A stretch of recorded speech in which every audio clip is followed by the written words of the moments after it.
আকাশ কিচ্ছু বলল না। চেয়ার থেকে উঠে দাঁড়ালে মাথাটা কেমন ঘুরে ওঠে। নিয়াজ খেয়াল করে বলে, ঠিক আছে। আকাশ এবারেও কিছু বলল না। তার নিজেকে ভীষণ দুর্বল লাগছে। নিয়াজ হয়তো আকাশের এই আচরণের কারণ বুঝল, আর আকাশের বলা সন্ধ্যা মালতীর অর্থটাও বুঝল। মৃদুস্বরে বলে, আকাশ ভাত খেলে না তো? আকাশ দুর্বল কণ্ঠে বলে, তোমার হসপিটালের খাবার তুমি খাও। আকাশের তেরা কথায় নিয়াজ রাগল না, তার খারাপ লাগে। আকাশকে এত খাপছাড়া সে আগে কখনো দেখেনি। সব সময় একটা মুড নিয়ে থাকতো, অথচ এখন কি? নিয়াজ ওয়েটারকে ডেকে ভাতের প্লেট ফিরিয়ে দেয়, এরপর আকাশের পাশে হাঁটতে থাকে। মৃদুস্বরে বলে, তোমার ওয়াইফের মাঝে কি এমন আছে যে তার মৃত্যুর মাস পেরিয়ে যাচ্ছে, অথচ তুমি তাকে ভুলতেই পারছো না? আকাশ একটু হাসল, তবে হাসিতে প্রাণ নেই। হাঁটতে হাঁটতে ধরা গলায় বলে, শ্যামল গরনের সে মেয়ে, যার স্নিগ্ধ হাসিতে বামগালে সৃষ্টি হয় এক গভীর টোল, যে নৃত্য করলে তার দীঘল কালো চুলগুলো তাকে সঙ্গ দেয়, যে ফুল কুড়াতে ব্যস্ত হয়ে পড়লে তার কালো রেশমি চুলগুলো পরম যত্নে মাটি ছুঁয়ে দেয়, যার দু চোখ কথা বলে, দু হাত কথা বলে, কিন্তু কখনো মুখ নাড়িয়ে শব্দ খরচ করতে হয় না, যার অনুপস্থিতি আমার হৃদয় ভয়ঙ্করভাবে পুড়িয়ে দিতে সক্ষম। সে শুধু আমার সন্ধ্যা মালতী, আমার ভালোবাসা। আর আমার ভালোবাসাময় সন্ধ্যা মালতীকে কখনো ভোলা যায় না, তাকে শুধু মনে রাখা যায়। কথাগুলো বলতে গিয়ে আকাশের চোখের কোণে বিন্দু বিন্দু অশ্রুকণা জমেছে। আকাশ পায়ের গতি বাড়ালো। পেছনে বিস্ময়ান্বিত নিয়াজ দাঁড়িয়ে রইল। ভালোবাসার ব্যাপারে তার ধারণা নেই, তবে আকাশের কথাগুলো শুনে তার মনে হলো কাউকে ভালোবাসলে সত্যি তাকে কখনো ভোলা যায় না। চোখের পলকে পেরিয়েছে আরও 2 সপ্তাহ। সেদিন ডায়েরি পড়ার পর থেকে রিয়ার মতো চঞ্চল মেয়েটি ভীষণ শান্ত হয়ে গিয়েছে। সন্ধ্যাও মলিন মুখে থাকে।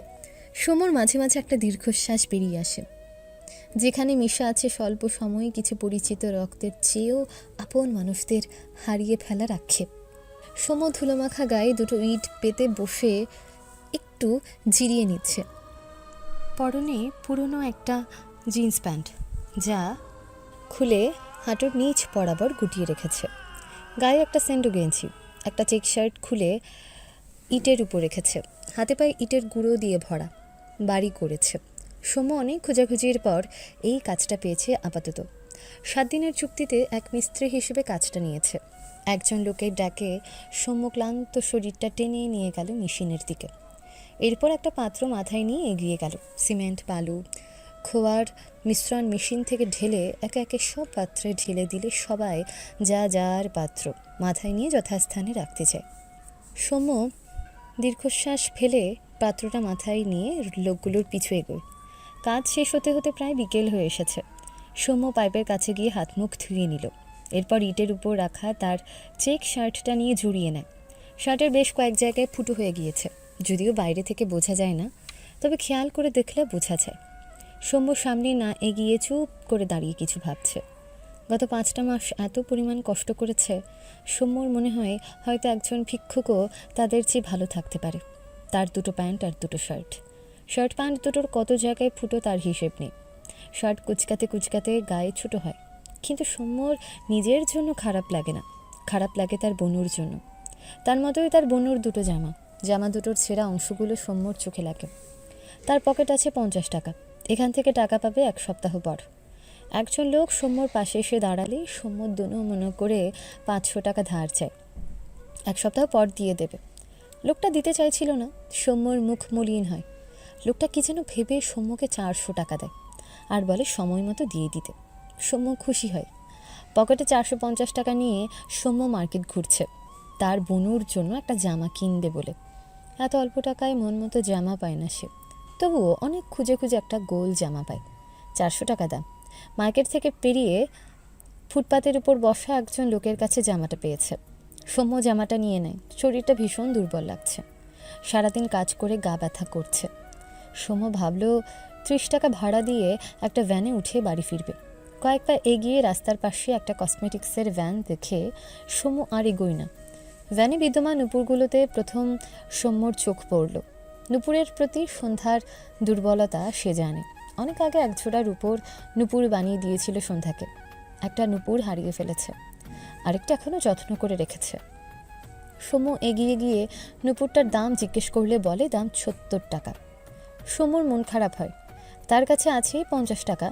দোকানদারের সাথে অনেকক্ষণ থেকে দামাদামি করে ৫০ টাকায় নুপুরটা কিনে বাড়ির পথ ধরে। শূন্য পকেট, হাতে বনুর জন্য একটা জামা আর এক জোড়া নুপুর নিয়ে ক্লান্ত শরীরটা টেনে নিয়ে যায়। বনুকে হাসাবে ভাবতেই যেন শরীরের ক্লান্তি খানিক দূর হয়। প্রায় ৩০ মিনিট হেঁটে বাড়ি ফিরে সমু। ধরণীতে সন্ধে নামবে ভাব। উঠানে পা রাখলে দেখল সন্ধ্যা দরজায় বসে ভাত খাচ্ছে। সমু এগিয়ে গিয়ে জিজ্ঞেস করলো, বনু, তুই এত দেরি করে খাচ্ছিস কেন? ভাইয়ের কণ্ঠে সন্ধ্যা মাথা তুলে তাকায়। মাথা নাড়িয়ে বোঝাই এমনি। সৌম্য ভাতের প্লেটের দিকে তাকালো। কাঁচা মরিচ দিয়ে ভাত মাখানো, এক কোনা একটুখানি লবণ। এই খাবার তাদের রোজকার খাবার। মাঝে মাঝে একটু আধটু ভালো মন্দ খাবার খেতে পায়। প্রথম প্রথম সন্ধ্যা ভাত খাওয়ার পর পেট ধরে বসে থাকতো। চোখের কোণে জমা পানি নিয়ে তার দিকে তাকাতো। সৌম্য বুঝতো সন্ধ্যার পেট জ্বলত, কিন্তু এখন তাদের অভ্যেস হয়ে গিয়েছে। তাছাড়া রিয়াদের অবস্থা ভালো নয়, টাকার অভাবে একটা ছোট্ট ফোন পর্যন্ত নাই। সৌম্য দীর্ঘশ্বাস ফেলে সন্ধ্যার পাশে ঘরের দরজায় বসে, মৃদু স্বরে বলে, অনেক ক্ষুধা লেগেছে বনু। সন্ধ্যা ভাইয়ের ক্লান্তিতে ভরা মুখের দিকে তাকায়। তার ভাতের পাত থেকে সৌম্যর মুখের সামনে খাবার ধরে। সৌম্য বিনা বাক্যে খাবার মুখে নেয়। সন্ধ্যা সবটুকু ভাত সৌম্যকেই খাইয়ে দিল। সৌম্য তৃপ্তি করে খায়। খাবার শেষে দুই ভাই বোন ঘরের ভেতর যায়। সন্ধ্যা প্লেট হাত ধুয়ে রাখে। সৌম্য বিছানার উপর বসে জামা নুপুর জোড়া বের করে তার বোনকে কাছে ডাকে। সন্ধ্যা সৌম্যর পাশে গিয়ে বসলে সৌম্য প্রথমে নুপুর জোড়া সন্ধ্যার দিকে বাড়িয়ে দিলে সন্ধ্যা অবাক হয়ে তাকায় সৌম্যর দিকে। সৌম্য মৃদু হেসে বলে, টাকা নেই বনু, তাই রাস্তার পাশের নুপুর দিলাম। টাকা হলে আবারও রূপোর নুপুর বানিয়ে দিব। সন্ধ্যার চোখের কোণে নোনা জল জমে। তার ভাই এত ভালো কেন? সৌম্য তাড়া দিয়ে বলে, পর এটা। সন্ধ্যা সৌম্যর হাত থেকে নুপুর জোড়া নিয়ে তার দু পায়ে পড়ে নেয়। এরপর সৌম্যর দিকে তাকিয়ে মৃদু হাসে। সৌম্যও একটু হাসলো। এরপর তার আনা জামাটা সন্ধ্যার দিকে বাড়িয়ে দিলে সন্ধ্যা আগের চেয়েও অবাক হয়। সৌম্য মলিন গলায় বলে, সরি বনু, অনেকদিন পর তোকে একটা জামা দিলাম, তো দুটো জামাই ছিঁড়ে গিয়েছে। যেখানে কাজ পেয়েছি কয়েকদিন পর টাকা পেলে আরেকটা কিনে দিব। সন্ধ্যা জানে সৌম্যর পকেটে ৫০ টাকা ছিল। সকালে সে দেখেছে। ইশারায় বোঝায়, টাকা কোথায় পেলে? সৌম্য উত্তর করে, যেখানে পাওয়ার পেয়েছি তোকে এত ভাবতে হবে না। সন্ধ্যা তার ভাইয়ের দিকে চেয়ে আছে। শুধু তার জামা তো ছেড়েনি, তার ভাইয়ের শার্টগুলো ধোঁয়ার সময় সন্ধ্যা খুব দেখেছে সৌম্যর শার্ট প্যান্ট দুটোর অবস্থা। অথচ তার ভাই কই না কই দেখে টাকা নিয়ে শুধু তার জন্য জামা আর নুপুর এনেছে। না চাইতেও চোখের কোণে পানি জমল। সৌম্য এটা খেয়াল করে বোনের মনোভাব বুঝতে পারে। মৃদু স্বরে বলে, বনু, আমি তো বললাম কয়েকদিন পর টাকা পেলে তোর সাথে আমিও আমার জন্য কিছু কিনবো। এবার একটু হাস। সন্ধ্যা ভাইয়ের কথায় জোরপূর্বক একটু হাসল। পেরিয়েছে এক সপ্তাহ। সৌম্য গত সপ্তাহে চাকরির পরীক্ষা দেওয়ার জন্য ঢাকায় গিয়েছিল। মূলত কারণেই সৌম্যর পকেটে ১ টাকাও ছিল না, নয়তো ১০০-২০০ টাকা থাকতো। আজ পরীক্ষার ফলাফল বেরিয়েছে, আর আনন্দের খবর সৌম্যর চাকরিটা হয়ে গিয়েছে। ঢাকা ইসলামী ব্যাংক MTO অফিসার পদে তার চাকরি হয়েছে। অ্যাকাউন্টিং ঢাকা ভার্সিটি থেকে পড়ার পরে এই স্টেজে সৌম্যর জন্য একদম মানানসই। সৌম্যর চাকরি হওয়ায় সে যতটা খুশি হয়েছে ততটাই মন খারাপ। সেই ঢাকা শহর যেখানে তার ইরাবতীকে খুব বাজেভাবে ভেঙে দিয়ে এসেছিল। আচ্ছা, ইরাবতীকে তার কথা রেখে বিয়ে করে নিয়েছে? কথাটা ভাবতে সৌম্যর বুকে চিনচিনে ব্যথা করে উঠল। গলা শুকিয়ে আসলো। চোখ বুজে বহু কষ্টে দুবার ঢোক গিলল। তার ইরাবতী ভালো থাকুক, এটুকুই তার চাওয়া। কিন্তু সে কি করে ওই শহরে থাকবে যেখানে তার বনুর কত বিভৎস স্মৃতি আছে? তাদের মারার চেষ্টা করা হয়েছে। সৌম্যর মন সায় দেয় না। কি করবে সে? সৌম্য সন্ধ্যার দিকে তাকালো। সন্ধ্যা জানলার পাশে বসে রাতের আকাশ দেখতে ব্যস্ত। মন খারাপ তার। মন খারাপের কারণের অভাব নেই তাদের। সৌম্য বুঝল তার বোনটার মন খারাপ করে বসে আছে। সৌম্য কিছু একটা ভেবে ডাকে, বনু শুনছিস? হঠাৎ ভাইয়ের ডাকে সন্ধ্যা পিছু ফিরে তাকায়। সৌম্য সন্ধ্যার পানি চেয়ে মৃদু হেসে বলে, চাকরিটা আমি পেয়ে গেছি বনু, শুনছিস? সৌম্যর কথা শুনে সন্ধ্যা বিস্ময় দৃষ্টিতে তাকায়।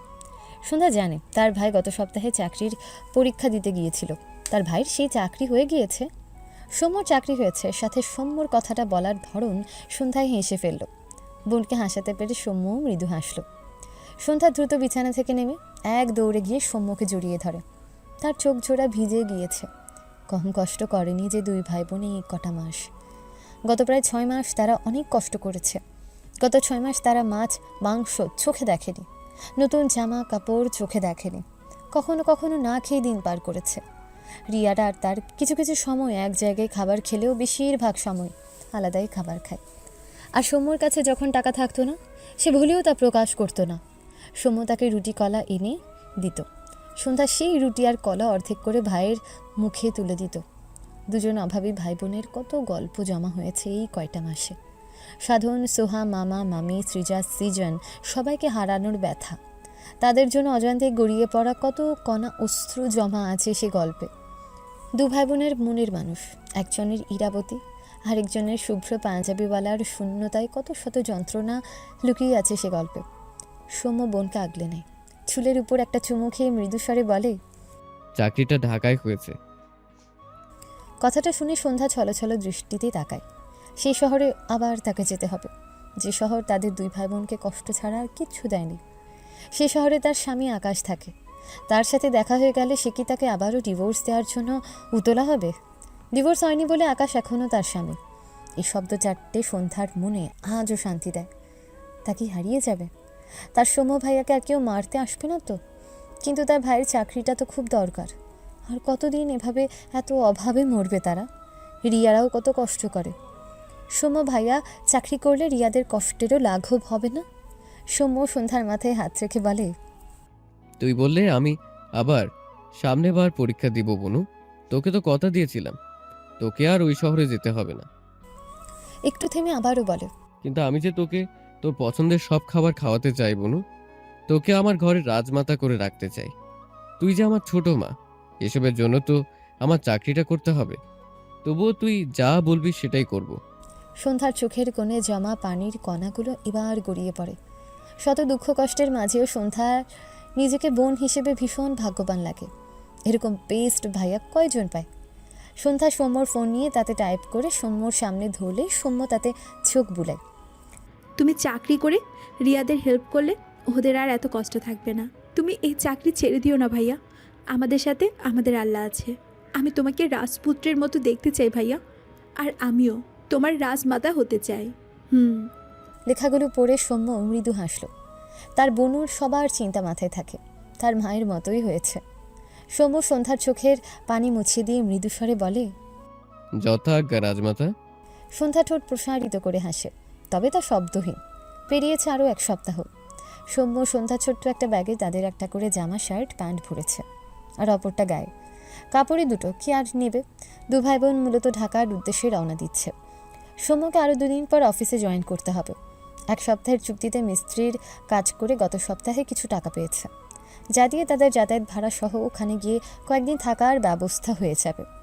রিয়া সন্ধ্যাকে জড়িয়ে ধরে ফুপিয়ে ওঠে। সৌম্যরা ঢাকায় চলে যাবে শোনার পর থেকে রিয়া আরও চুপ হয়ে গিয়েছিল।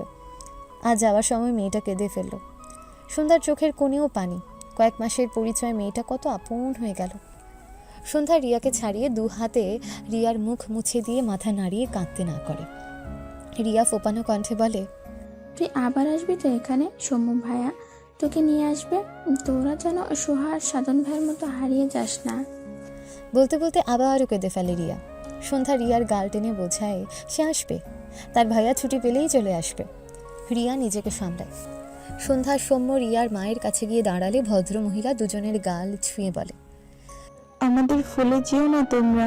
সময় পেলেই সন্ধ্যাকে নিয়ে এখানে আসবে, বুঝেছ সৌম্য বাবা? সৌম্য নীরব সম্মতি দেয়। এরপর সন্ধ্যা রিয়া নানির সামনে গেলে তিনি সন্ধ্যার দিকে তাকায়। চোখের কোণে পানি তার। উপরে উপরে ভালোবাসা দেখাতে পারে না সে দেখায় সৌম্য, সন্ধ্যা, রিয়া কাউকেই তার সহ্য হয় না, অথচ ভেতরটা ভালোবাসা দিয়ে ভরপুর। সন্ধ্যা রিয়ার নানিকে বেশ ভালোই বোঝে। রিয়ার নানি মুখ ফিরিয়ে বলে, চাকরি পেয়ে বড় হয়ে আমাদের যেন আবার ভুলে যেও না। সন্ধ্যা রিয়ার নানিকে জড়িয়ে ধরলে বয়স্ক ভদ্র মহিলা সন্ধ্যার পিঠে হাত বুলিয়ে মলিন গলায় বলে, যাচ্ছ যাও, বেঁচেই যাচ্ছি আমি। সন্ধ্যা মৃদু হাসল। ইনি উল্টো কথা বলবে, অথচ কথায় কত আবেগ মেশানো। সৌম্য গলা ঝেড়ে বলল, বুড়ি, তোমাকে কিন্তু সত্যিই ভুলে যাব। রিয়ার নানি কথাটা শুনতেই ভারী গলায় বলে। সে যাও ভুলে, আমার তাতে কি। সন্ধ্যা রিয়ার নানিকে ছেড়ে চোখের কোণে লেগে থাকা পানি মুছে নেয়। রিয়ার নানি সৌম্যর মাথায় হাত বুলিয়ে বলে, আমার নাতনিকে দেখে রাখবা, বুঝছো? সৌম্য হেসে বয়স্ক ভদ্রমহিলার দুহাত ধরে মৃদু স্বরে বলে। তুমি তো আমার বোনকে হিংসা করেই কুল পাও না। রিয়ার নানি কিছু বলল না। সৌম্য বুঝলো মানুষটা কষ্ট পাচ্ছে। মৃদু স্বরে বলে, তোমাকে অনেক মনে পড়বে নানি। রিয়ার নানি আর তেরা উত্তর করলেন না। তার খুব খারাপ লাগছে। সৌম্যর গাল ছুঁয়ে তার সে হাত ঠোঁটের কাছে নিয়ে চুমু খেয়ে বলে, সময় পাইলেই আসবা, আর সাবধানে যাইও, বুঝছো? সৌম্য মৃদু হাসল। এরপর আর সময় নষ্ট না করে সন্ধ্যা রওনা হয় তাদের যাত্রাপথে। দিনের আলো মিলিয়ে আন্ধারে নামতে শুরু করেছে। সৌম্য সন্ধ্যাকে নিয়ে বাস থেকে নেমে দাঁড়িয়েছে। এখন কোথায় যাবে সেটাই ভাবছে। সেই সিম তো নেই, তাই সকলের নাম্বারও হারিয়ে গিয়েছে। নাম্বার থাকলে রিহানকে একটা কল করলে আজকে রাতটা ম্যানেজ করে নেওয়া যেত। সৌম্য একটা সিএনজি নিয়ে উঠে বসে তার বনুকে পাশে নিয়ে। উদ্দেশ্য তার মেস যেখানে, সে আর রিহান থাকতো। প্রায় 40 মিনিট পর মেসের সামনে গিয়ে নামে সৌম্য। ভাড়া মিটিয়ে সন্ধ্যার হাত ধরে নামে। পেছন থেকে পরিচিত কণ্ঠ ভেসে আসে। কে ওটা? সৌম্য? রিহানের কণ্ঠে সৌম্য দ্রুত উল্টো ঘুরে দাঁড়ালে রিহান সৌম্যর চেহারা দেখে অবাক হয়। দ্রুত পায়ে এগিয়ে এসে সৌম্যকে জড়িয়ে ধরে। সৌম্য বাহাত রিহানের পিঠে রাখে। একটু পর রিহান সৌম্যকে ছেড়ে মলিন গলায় বলে, কোথায় হারিয়ে গিয়েছিলি? একটা খোঁজ দিলি না? কত ফোন দিয়েছি, অ্যাটলিস্ট তোর খোঁজটা আমাকে দিতে পারতি না সৌম্য? সৌম্য রিহানের কাঁধে হাত রেখে বলে, নাম্বার হারিয়ে ফেলেছি। ছিলাম এক জায়গায়, চাকরি করলো বলে আবারও এই শহরে আসতে হলো। রিহান অবাক হয়ে বলে, ইসলামী ব্যাংকের অফিসার, ঠিক বললাম তো? সৌম্য মৃদু হাসল। রিহান সৌম্যর সাথে হাত মিলিয়ে বলে, সেম টু ইউ ব্রো। আমি আরও ভাবছিলাম তুই এই এক্সাম দিলি কিনা। সন্ধ্যা বারবার আশেপাশে চোখ বুলায়। লাস্ট যেদিন এই শহর ছেড়েছিল সেদিনের সেই ভয়াবহ স্মৃতি তার দোরগোড়ায় আবারও নাড়া দিয়েছে। এদিক দিয়ে তো সে পাগলের মতো দৌড়েছিল, পেছন পেছন দুটো লোক তাকে তাড়া করছিল, আর তারপর তাকে ধরেও ফেলেছিল। সন্ধ্যার চোখের কোণে পানি জমে, নিঃশ্বাস ভারী হয়ে আসে। সৌম্যর সাথে সিটিয়ে দাঁড়ায়। সৌম্য ডান হাতে সন্ধ্যাকে আগলে নিয়ে বলে, কি হয়েছে বনু? সন্ধ্যা মাথা নিচু করে রাখল। সৌম্য হয়তো কিছু বুঝলো। রিহানের উদ্দেশ্যে বলে, একটা রুমের ব্যবস্থা করে দে আজকে রাতটার জন্য। আগামীকাল বাসা খুঁজবো, এখানে থাকবো না। রিহান একটু ভেবে বলে। আচ্ছা, ব্যবস্থা করছি। রিহান একটু সরে গেলে সৌম্য সন্ধ্যার মুখ উঁচু করে দেখল। তার বনুর চোখের জল গড়িয়েছে। সৌম্য ঢোক গিলল। সেজন্য এই শহরে আসতে যায়নি কখনো। নিজেকে সামলে সন্ধ্যাকে জড়িয়ে ধরে মৃদু স্বরে বলে, আমাকে ক্ষমা করবি না বনু? এই দেখ, কথা দিচ্ছি, আমি থাকতে তোর গায়ে আর একটা আঁচও লাগতে দিব না। আগের কথা ভুলে যা বনু, তুই না আমার স্ট্রং বনু। সন্ধ্যা চোখ নামিয়ে রেখে নিঃশব্দে চোখের পানি ফেলে। সৌম্য আকাশ পানে একবার তাকায়, এরপর দীর্ঘশ্বাস ফেলে বলে, জানিস বনু, ইরাবতীর হয়তো বিয়ে হয়ে গিয়েছে। কথাটা শুনতেই সন্ধ্যা যেন ঝটকা খেল। মাথা তুলে বিস্ময় দৃষ্টিতে তাকায় সৌম্যর দিকে। ইরাকে সে খুব ভালো করে চেনে। সৌম্য বাড়ি গেলে সন্ধ্যা ইরার সাথে ভিডিও কলে কথা বলতো। ইরা সন্ধ্যাকে লুকিয়ে চুরিয়ে বলতো সে সৌম্যকে কত ভালোবাসে। সন্ধ্যা যেন সৌম্যকে একটু মানায়। সৌম্য তো তার বনুর কথা ফেলে না। সন্ধ্যা ইরার কথা মতো একদিন সৌম্যকে লিখে বলেছিল ইরার ব্যাপারে। বলেছিল সে ভাবি হিসেবে চাই ইরাকে। সৌম্য তাকে এক রাম ধমক দিয়েছিল সেদিন।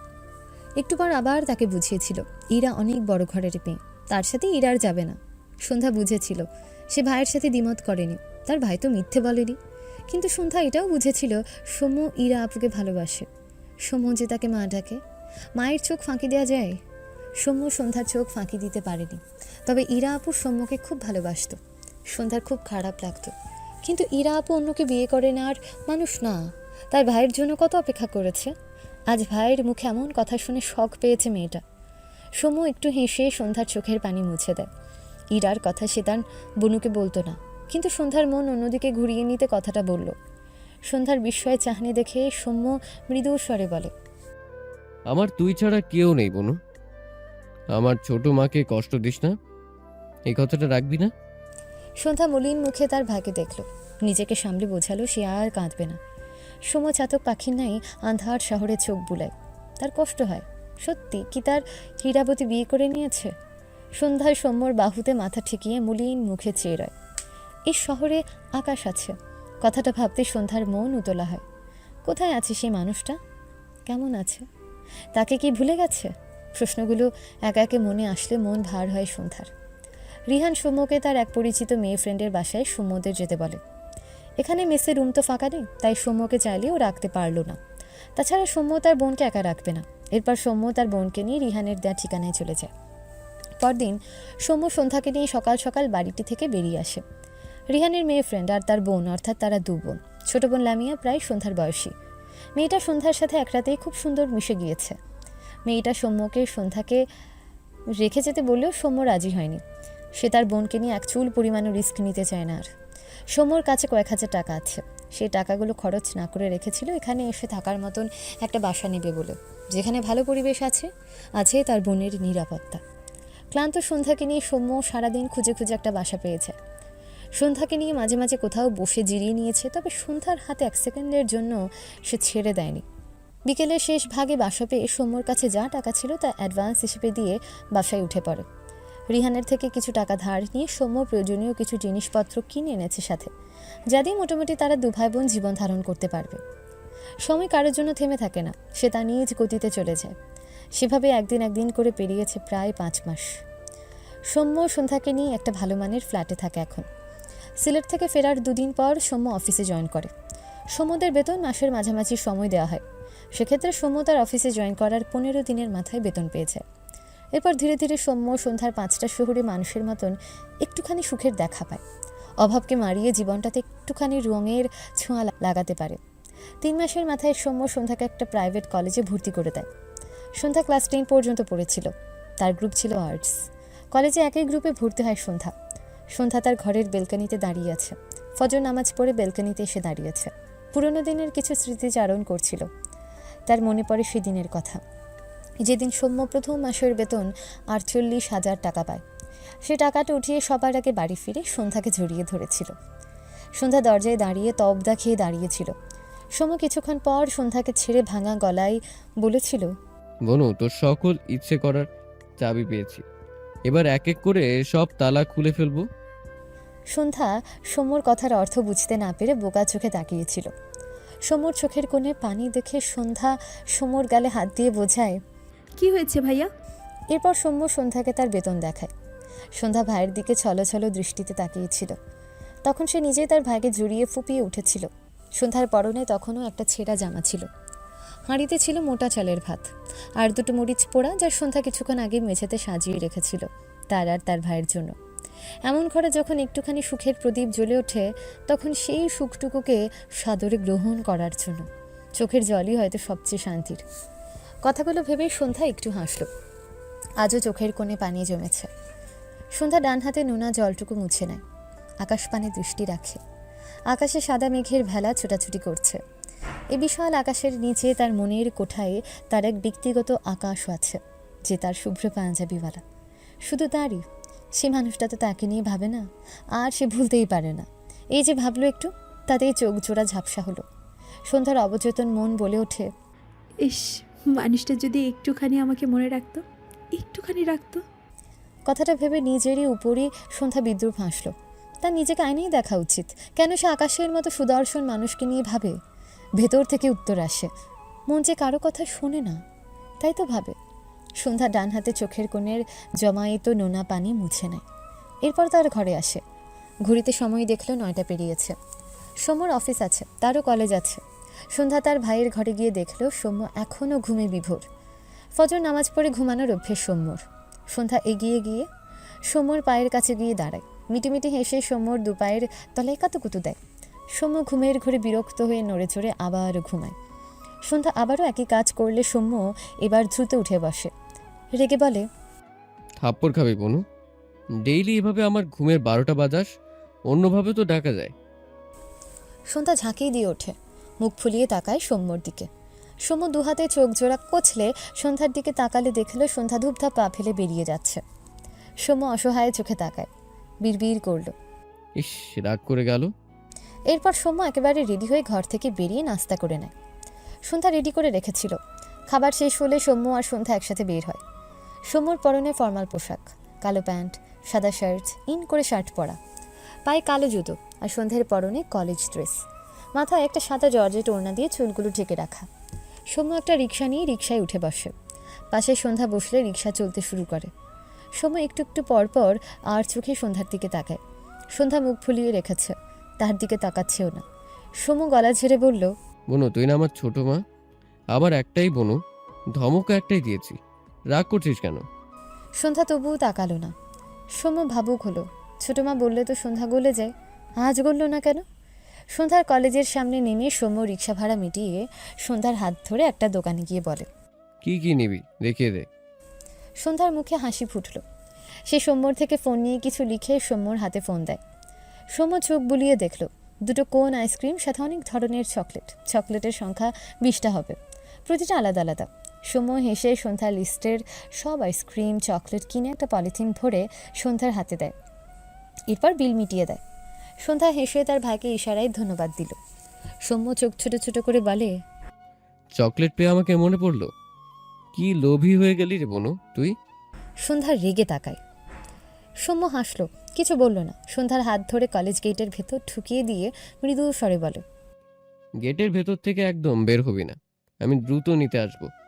এরপর সৌম্য সামনে গিয়ে একটা রিক্সা নিয়ে তার অফিসের উদ্দেশ্যে রওনা হয়। এখান থেকে খুব বেশি দূরে নয় তার অফিস।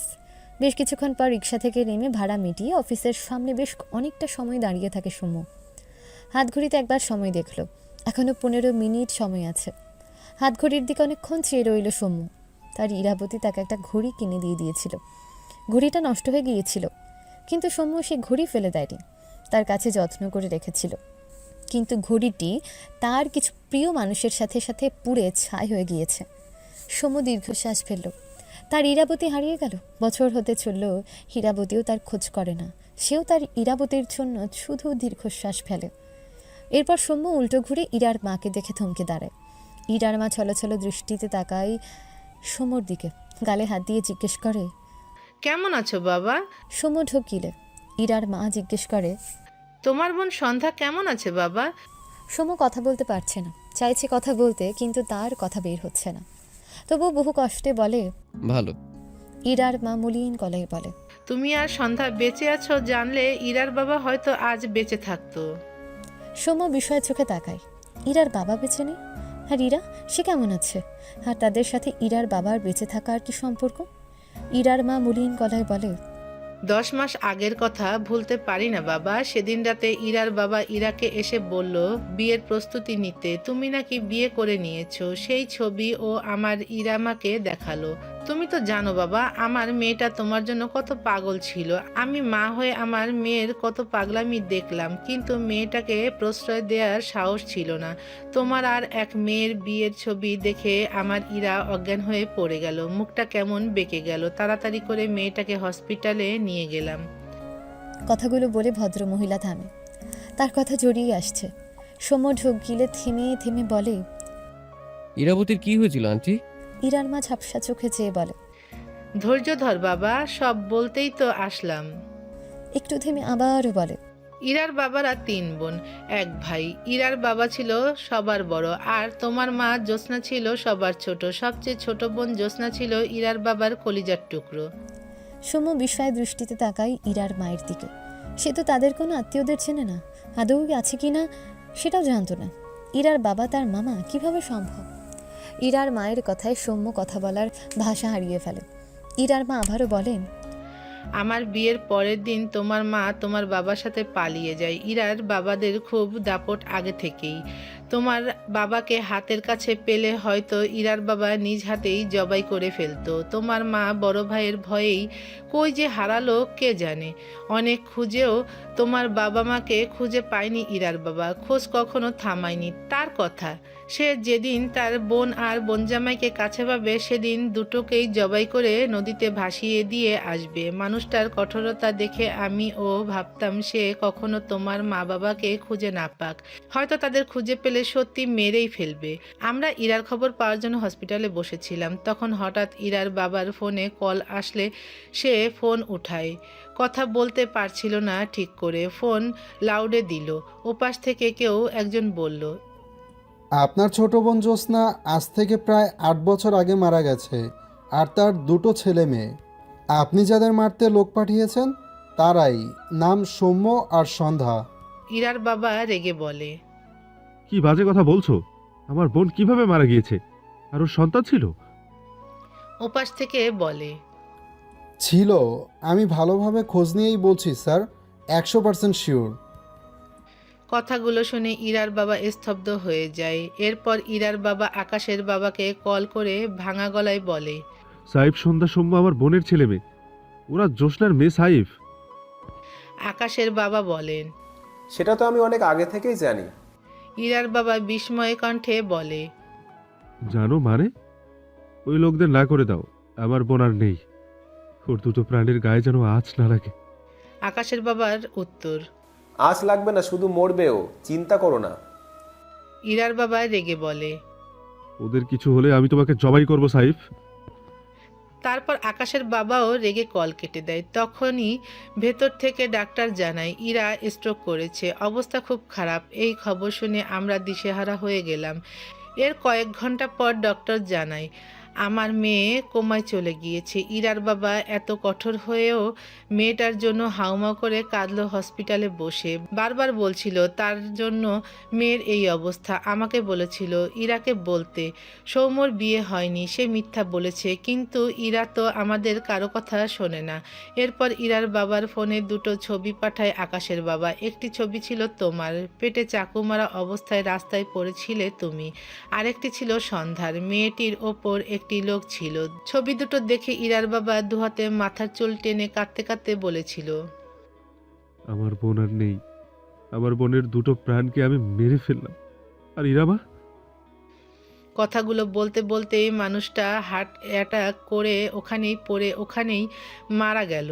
বোনের শোক, বোনের ছেলে মেয়ের শোক, মেয়ের শোক একসাথে সামাল দিতে পারল না, সে চলে গেল ওপারে। স্বাভাবিক থাকতে মানুষটা তার বোন ইরা আর তোমাদের প্রতি কতই না কঠোর ছিল, অথচ সেদিন এই মানুষগুলোর জন্যই মানুষটা শেষ নিঃশ্বাস ত্যাগ করলো।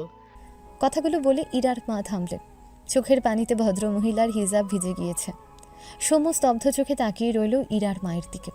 চোখ দুটো অসম্ভব লাল। বহু কষ্টে কাপা গলায় উচ্চারণ করল, ইরাবতী।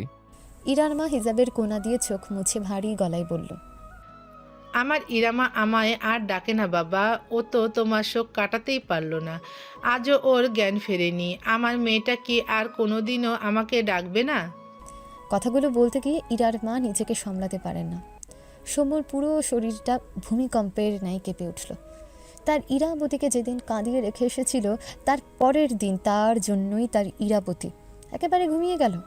সে তো তার ইরাবতীকে ভালো থাকতে দেখতে চেয়েছিল, কিন্তু এটা কি হয়ে গেল?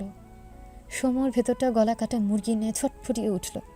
সৌম্য ইরার মায়ের দিকে তাকিয়ে কিছু বলতে চায়, তার আগে ইরার মা বলে, ইরার বাবা মারা যাওয়ার পর থেকে আমি ইরাকে নিয়ে আমার বাবার বাড়ি সিলেট গিয়ে থাকি। আজ ঢাকায় আসলাম ইরাকে ডক্টর দেখাতে। মেয়েটার একটুও উন্নতি হয় না। এটুকু বলে ইরার মা রাস্তার ওপাশে আঙুল দিয়ে দেখিয়ে বলে, ওই অ্যাম্বুলেন্সে আমার ইরা আছে বাবা। সৌম্য সাথে সাথে তাকালো অ্যাম্বুলেন্সটার দিকে। সে 1 সেকেন্ডও দাঁড়ালো না। ব্যস্ত রাস্তাটা ব্যস্ত পায়ে দৌড়ে পার হয়ে গেল। অনেকে হয়তো সৌম্যকে বকলো, কিন্তু সেই সব যে সৌম্যর কানে যায় না। সৌম্য অ্যাম্বুলেন্সের পেছনে এসে দাঁড়িয়েছে। পেছনে দরজা খুলে রাখা। ডান পাশের সিটটায় ইরা লম্বা হয়ে শুয়ে আছে। সৌম্যর চোখে ইরার ফর্সা দুপা আটকায়। সৌম্য নিঃশ্বাস নিতে পারছে না। মনে হচ্ছে পৃথিবীতে অক্সিজেনের বড্ড অভাব। বা হাতে নিজের গলা নিজেই চেপে ধরল। অ্যাম্বুলেন্সের অপর পাশে ইরার মামাতো ভাই বসা ছিল, বয়স 21 বছর। ছেলেটা সৌম্যকে দেখে অবাক হয়। সৌম্যকে তারা সবাই চেনে, যার জন্য তাদের বোনের এই অবস্থা তাকে চিনবে না? ছবিতে দেখেছিল। ছেলেটা ভেতর থেকে বেরিয়ে এসে ইরার মায়ের পাশে দাঁড়ায়। সৌম্যর ডান হাতে অ্যাম্বুলেন্স আঁকড়ে ধরল, চোখ দুটো ভীষণ ঝাপসা ঠেকে। সৌম্য তার কাপা দেহ টেনে তোলে, অ্যাম্বুলেন্সের ভেতর গিয়ে ইরার মাথার কাছে বসে পড়ে। মুহূর্তে সৌম্যর দু চোখ ফেটে জল গড়িয়ে পড়ে। ইরার মুখে অক্সিজেন মাস্ক লাগানো, কি নিশ্চিন্তে ঘুমিয়ে আছে সে। সৌম্য ইরার ডান হাত তার ডান হাতে আঁকড়ে ধরে, বাঁ হাত ইরার কপালে রেখে ভাঙা গলায় ডাকে, ইরাবতী। কথাটা বলতে গিয়ে সৌম্য ফুপিয়ে ওঠে, যেন কোনো বাচ্চা নিজের আবদার পূরণ না হওয়ায় কাঁদছে। ইরার ডান হাত সৌম্য নিজের কপালে ঠেকিয়ে ভাঙা গলায় বলে, ইরাবতী, এভাবে থাকিস না, আমার ভীষণ কষ্ট হচ্ছে তোকে এভাবে দেখতে। উঠে পড় ইরাবতী, আমি আর তোকে ছেড়ে কোথাও যাব না। একবার কথা বল ইরাবতী। কথাগুলো বলতে বলতে নিঃশব্দে চোখের পানি ফেলে সৌম্য। যেই ইরাবতী সৌম্যর একবার তাকানোতেই প্রাণ ভরে হাসত, আজ থেকে সৌম্য কত ডাকছে, কিন্তু ইরাবতী তার সৌম্যর ডাকে একটু সাড়া দেয় না, একটুখানি চোখ মেলে তাকায় না। কেমন নিস্তব্ধ হয়ে পড়ে আছে তার ইরাবতী। সৌম্যর মনে হচ্ছে তার বুকের সব হাড় একসাথে করে কেউ গুড়িয়ে দিচ্ছে, গলায় শক্ত কিছু বেঁধেছে যেন। বিড়বিড়িয়ে করুণ কণ্ঠে ডাকল, ইরাবতী।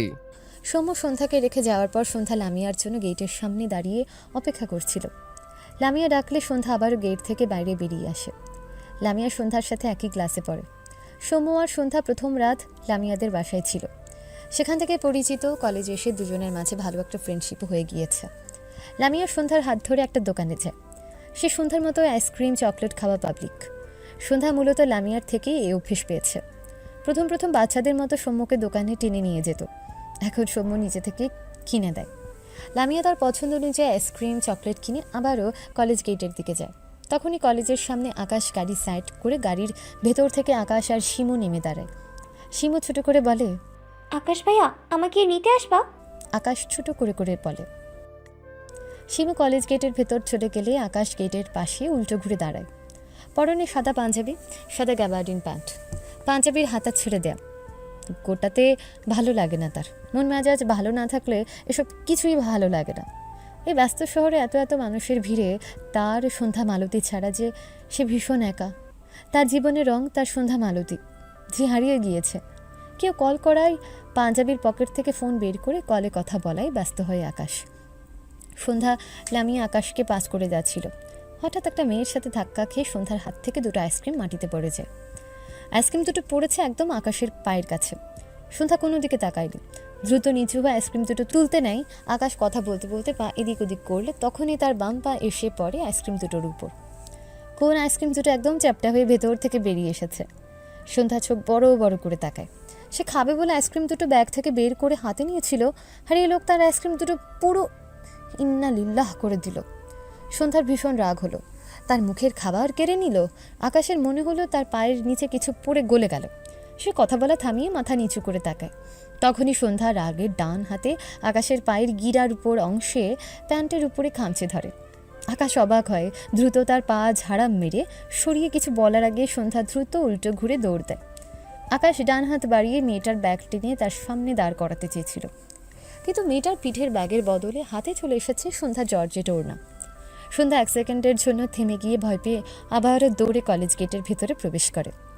আকাশ বিস্ময় চোখে তাকায়, ব্যাপারটা কি হলো? আশেপাশে সবাই আর চোখে আকাশের দিকে তাকাচ্ছে। আকাশ অস্বস্তিতে পড়ে গেল। সকলের দৃষ্টি দেখে মনে হচ্ছে সে জনসম্মুখে কলেজের মেয়ের ইজ্জত নিয়ে টানাটানি করছে। ভাগ্যিস মুখে মাস্ক আছে, নয়তো আজকের হেডলাইন হতো ঢাকা উত্তর মহানগরের সভাপতি লুইচ্চা। আকাশ দৃষ্টি নিচু করে দেখল দুটো আইসক্রিম গলে বেরিয়ে এসেছে। মেয়েটার উপর আকাশের ভীষণ রাগ হলো। দুটো আইসক্রিম নষ্ট হয়েছে, সে না হয় 4টে কিনে ক্ষতিপূরণ দিয়েই দিত, কিন্তু কলেজ পড়ুয়া বাচ্চা মেয়ের এসব কী ধরনের ভণ্ডামি, অসভ্যতামি। মেয়েটাকে কোনোভাবে ধরতে পারলে আগে ঠাঁটিয়ে একটা থাপ্পড় মেরে ভদ্রতা শেখাতো। হাতের ওড়না দূরে ছুঁড়ে ফেলে বড় বড় পা ফেলে গাড়িতে উঠে জায়গাটা প্রস্থান করে আকাশ। লামিয়া সন্ধ্যাকে খুঁজছে। এ বলতে দৌড়ে কই লুকালো? সে তো আকাশকে চিনতে পেরেছে, অর্থাৎ আকাশ যে উত্তরার সভাপতি এটা চিনতে পেরেছে। চেনার কারণ এই কলেজে শিমুর ভাই আকাশ সভাপতি, এটা মোটামুটি অনেকেই জানে। সে দোকান থেকে আইসক্রিম চকলেট কেনার সময় আকাশ আর শিমুকে দেখেছিল, তাই আকাশের মুখ না দেখেও বুঝেছে এটা শিমুর ভাই সভাপতি। আর এই সন্ধ্যা কয়েকদিন হলো এসে না চিনে না জেনে কি করে ফেললো এটা। আশেপাশে খুঁজতে খুঁজতে দেখলো সন্ধ্যা একটা গাছের আড়ালে দাঁড়িয়ে আছে। সন্ধ্যা আড়ালে দাঁড়িয়ে আছে, তার ওড়না না থাকে, মাথায় কাপড় ছাড়া সে কারোর সামনে যায় না। এখন সেটাই তো তার কাছে নেই। লামিয়া সন্ধ্যার সামনে গিয়ে দাঁড়িয়ে রেগে বলে, তুই কি পাগল? কি করলি ওটা? সন্ধ্যা অসহায় মুখে দুদিকে মাথা নাড়ায়, অর্থাৎ সে চেনে না। লামিয়া কপালে একটা থাপ্পড় মেরে বলে, চিনিস ওই লোককে? উনি ঢাকা উত্তর মহানগরের সভাপতি। তোর এই কলেজে আর পড়া হবে না, বিদায় নেওয়ার জন্য প্রস্তুত হ। সন্ধ্যা চোখ বড় বড় করে তাকায়। তার ঘাম ছুটছে। তার ভুলের জন্য এখন তাকে কলেজ ছাড়তে হবে। সোম ভাইয়া শুনলে খুব কষ্ট পাবে। এখন সে কি করবে? হসপিটালের সামনে অ্যাম্বুলেন্স থামানো। সোম দু হাতে চোখ জোড়া ডোলে নিজেকে সামলে নেয়। হাত ঘড়িতে একবার সময় দেখল, লেট হয়েছে ভালোই। সোম একটা লম্বা শ্বাস টেনে নিলে ইরাকে দু হাতে কোলে তুলে নেয়। এরপর অ্যাম্বুলেন্স থেকে নেমে ইরার মায়ের উদ্দেশ্যে মৃদু স্বরে বলে, আন্টি আসুন। ইরার মা হিজাবে চোখের পানি মুছে সোমর পিছু পিছু যায়। ইরার শরীর ছেড়ে দেয়া, অনেক শুকিয়েছে মেয়েটা। সোম চোখ নামিয়ে নিস্তেজ ইরার পানে তাকায়। তার ইরাবতী কি আর সুস্থ হবে না? ঢুকিল, সে ঠিক সুস্থ করে তুলবে তার ইরাবতীকে। ডক্টর ইরাকে লাইফ সাপোর্টে রেখেছে। জানিয়েছে উন্নতি অবনতি কোনোটাই হয়নি, আগের মতোই। সোমর অফিসে লেট হয়েছে। সে ইরার মায়ের সামনে গিয়ে বলে, আন্টি ইরাকে কোথাও নিয়ে যাবেন না প্লিজ। হসপিটালে রেখে ওর চিকিৎসা করালেও দ্রুত সুস্থ হয়ে যেতে পারে। একটু থেমে আবার বলে, আর আমি 2-3 ঘন্টা পর আসছি, অফিস থেকে ছুটি নিতে হবে। আপনি থাকতে পারবেন না একা? ভদ্রমহিলা মৃদু স্বরে বলে, আচ্ছা বাবা আসো, আমি আছি। সোম পাশে একজন অপরিচিত ছেলের দিকে তাকায়, যার দৃষ্টি তারই দিকে। ছেলেটা ইরার মাথার কাছে বসেছিল। ব্যাপারটা সোম তখন আমলে না নিলেও এখন বিরক্ত হলো। ইরা যেমন পোশাক পরুক, যেভাবেই থাকুক, ও ছেলেদের সাথে সবসময় অনেক ডিস্টেন্সে থাকতো, যেটা সোমর ভীষণ ভালো লাগতো। ছেলেটা এগিয়ে এসে সোমর দিকে হাত বাড়িয়ে দিয়ে সালাম দিয়ে বলে, ভাইয়া আমি ইরাপুর মামাতো ভাই ইহাব।